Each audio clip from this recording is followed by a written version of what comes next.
The title of this mini podcast is Your Conditioning is King.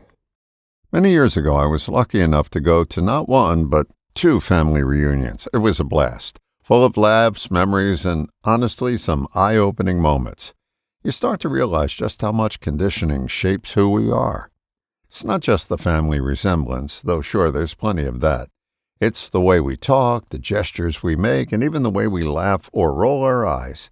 And it runs deeper. The attitudes we carry, the prejudices we've absorbed, and those automatic habits, good and not so good, that we didn't even know we had. I've got a name for this, the Hatfield and McCoy effect.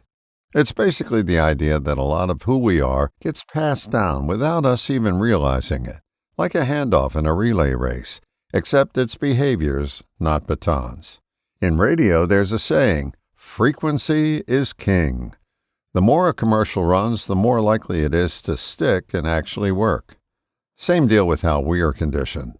The more we see or hear something growing up, especially in those first 7 years, the more it becomes part of our default setting. So yeah, conditioning is king. Let me give you a quick story. One of the events that weekend was a christening at my brother-in-law's place. His 4 brothers were all there. We were hanging out in the basement watching a basketball game, waiting for the call to come eat. Their dad walks in and sits down with us. A few minutes later, my sister-in-law calls down for dinner.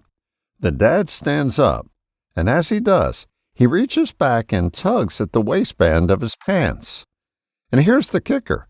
Every single one of his sons did the exact same thing as they stood up, like synchronized pants adjusting, and not one of them realized they were doing it.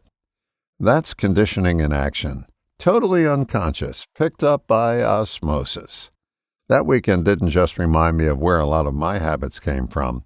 It also reminded me how important it is to notice those habits, to catch them while they're happening, instead of letting them run amok in the background. We've all got stuff on autopilot that doesn't really serve us, and sometimes we get lucky.